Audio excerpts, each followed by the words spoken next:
Hello and welcome to the Visual Factory. Let's get started, shall we?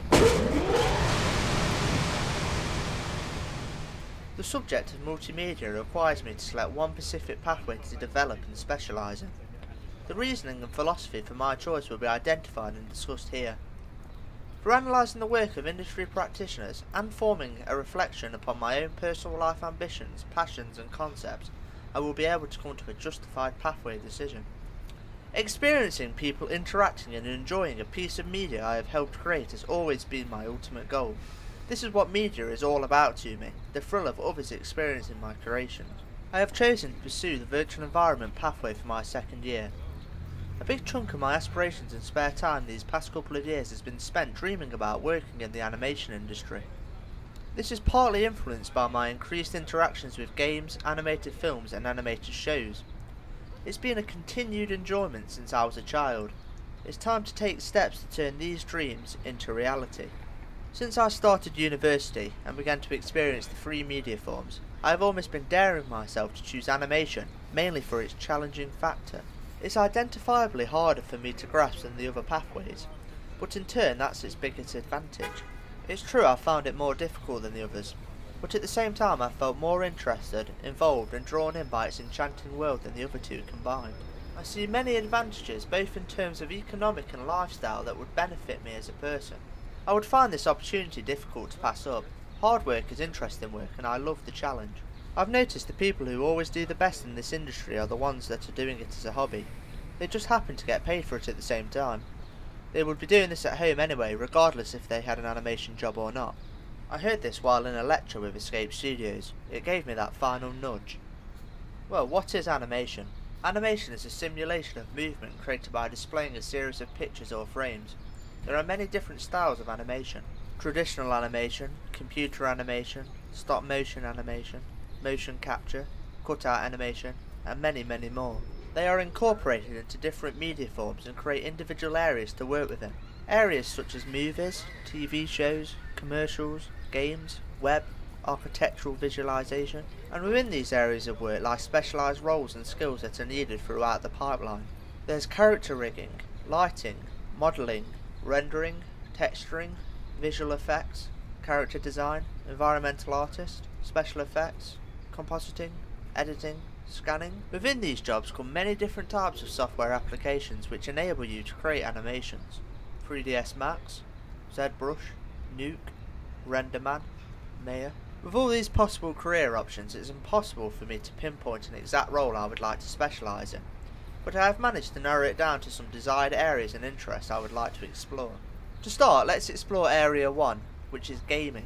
My first practitioner is Shigeru Miyamoto. It wasn't a difficult selection. This practitioner perfectly represents my personal discovery into the world of animated gaming, and so he fits in nicely at the start of my essay. Miyamoto is an incredibly influential game designer. He has been called the Spielberg of video games, and he's pretty much responsible for the way the video game industry is right now. He's been creating pioneering, industry-shaping video games and hardware for nearly 3 decades. His contributions have been blatantly copied by competitors, just as much as they've been applauded by players around the world. His resume includes greats such as Donkey Kong, Mario Brothers, which was the first side-scroller, The Legend of Zelda, which was the first free-roaming environment, Mario Kart, F-Zero, Star Fox, and of course Super Mario 64. I vividly remember playing Super Mario 64 on my Nintendo for the first time and realising this was going to be a lifelong passion. I wanted in. I was taken away from reality and wanted to understand how this escapism was possible. I relate to his work as it incarnates the theory that with a bit of imagination and excitement anything is possible. It's true, as he's created some of the most recognisable characters the world has ever known. Also like Miyamoto, I want to turn my imagination and passion into something that other people can enjoy, creating iconic entertainment of my own. Through his early life he was constantly searching for a means to express his creativity, until he eventually discovered that animation was the perfect way to get across his crazy imagination and artistic skills. He is an inspiration and shows me that animation is a constructive way to express myself. Video games gave his life purpose, why not mine? In terms of character design, Mario, for example, is more than just a character or a brand. He represents certain morals and a way of playing. In a recent Canadian report, more people can identify a photo of Mario than they can identify a photo of their Prime Minister, Stephen Harper. Animation has the power to make a memorable impact. In animation, the characters you create become household names rather than you. I like this concept and want to develop my skills to create similar characters. I also like how he has made the world of gaming accessible to people who wouldn't usually game through the Wii Fit. Something sociable and active that brings people together. The development of animation into the mainstream is happening as I speak. I want to be a part of this fast-growing industry and contribute myself to opening a new world of animation to people. In conclusion, Miyamoto is a very innovative individual. He introduced concepts such as the side-scrolling and free-roaming games. Would there be a Grand Theft Auto without him? I share many of his views, and I want to bring my uniqueness to the field. Next we move on to a practitioner that's been highly inspirational and local to me. His name is Philip Dobson.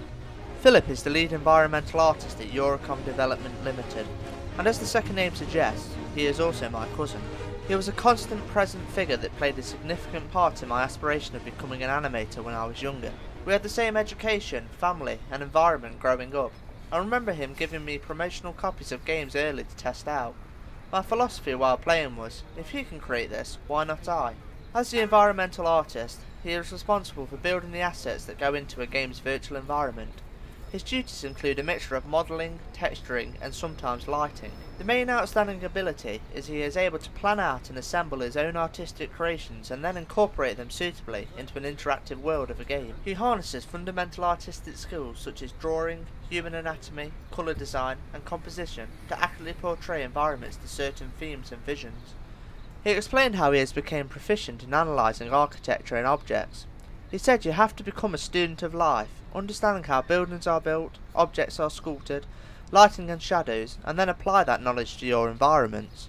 Some examples of the games that he has made an impact on through environmental design include Harry Potter, Spyro the Dragon, Pirates of the Caribbean, GoldenEye, and many more. His job description alone in my eyes is enough to justify anyone pursuing animation as a future career. It's highly creative and interests me. No other job in which I know of allows you to manipulate and create your own worlds. I would enjoy expressing myself in this godlike way. I am also very interested in the process of designing an environment, aspects such as researching architecture and improving my core artistic skills. His job description and work leads me to believe I could accomplish my dream of seeing audiences interacting and enjoying with work I have produced. Phil's work is at the desired level I want mine to be one day. He inspired me to pursue animation. Following his story and personal opinions has only encouraged me further into believing I've made the correct pathway selection for year 2. Of course, there are many more examples of game practitioners out there that are relevant to my choice. Andy Gavin, a video game programmer and the co-founder of the company Naughty Dog, is one of them. He is responsible for one of my childhood iconic characters, Crash Bandicoot. Crash was the face of Sony for the majority of the 90s. A simple and likeable cartoony character with realistic facial expressions shows what a good character design can achieve. I also enjoyed more modern character designs such as Ronan Roxels from the game Heavy Rain. There's also Ezio from the Assassin's Creed series, and Kratos from the God of War series. Now, just before I progress on to the next area of animation, I would like to discuss a practitioner I discovered while touring the V&A Museum in London. Otto Neurath, the innovator and chief theorist behind the method Isotype, an innovative international system of typographic pictures designed to educate and illustrate social and economic issues to the general public. I have chosen this practitioner because I believe the key principles behind his methods are still interwoven in the visual language of today. I am influenced mainly due to his belief in visual education, that correct use of image can form a universal language of understanding for all. He shows that you can take complex source information and transform it into self-explanatory information. To recreate what Otto did, I want to take complex geometry and physics of 3D design, mould it to my liking, and then produce an end result that can be universally understood and enjoyed by many audiences. Hopefully I will be able to experiment and test out some of these ideas. Back to my main practitioners now, and on to area 2, which explores the television and film side of animation.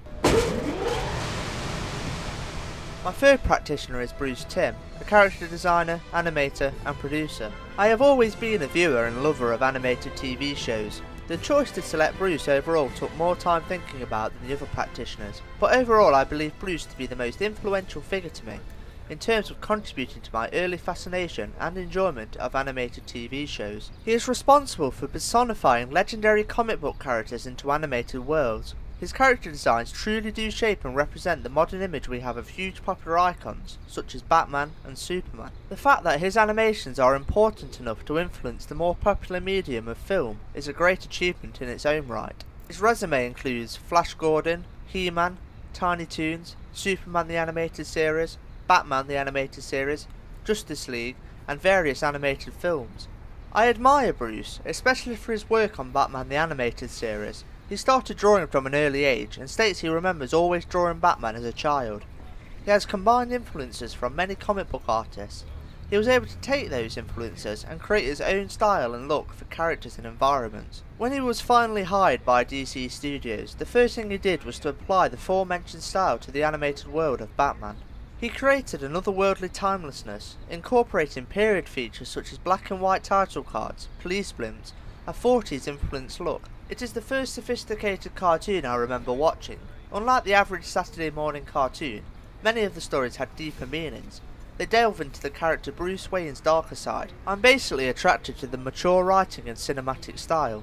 This show is a prime example of how animation can make an artistic statement and have a strong impact on the industry. I see animation as a portal to create and interpret my own creations, be it characters, environments or effects. Bruce's work has always appealed to me. It shows there's a middle ground in animation that adults and children can enjoy. You can create a whole universe that's separate and flexible with animation. I am influenced by him and would like to be involved in the same area. There are also various other TV shows that for many of the same reasons inspire me to want to pursue animation. Shows such as The Simpsons by Matt Groening, South Park by Matt Stone and Trey Parker, Dragon Ball by Akira, and more recent shows I've lately discovered such as One Piece, Avatar and Full Metal Alchemist. Finally, we'll move on to animated films. My fourth practitioner is Hayao Miyazaki, a Japanese manga artist, film director and animator. Miyazaki has attained international acclaim as a maker of animated feature films. His work visually and imaginatively is on a completely different level to anything else out there. The unique beauty of his animations display intelligent meaning on nature, life and love. I truly believe that animation is special, that it has the power to take you to unimaginable places of magic, where the possibilities are endless and restrictions are non-existent. This is something that other media forms just cannot achieve. His work is the best example I can think of that reinforces that idea. It represents animation as more than child's entertainment, but as an art form. His resume includes Spirited Away, Howl's Moving Castle, Castle in the Sky, Ponyo, and many more. Miyazaki always took on a leading role in creating his films. He is a big fan of using traditional hand-drawn animation over computer. He has many styles and themes associated with him. They can be complex or simplistic.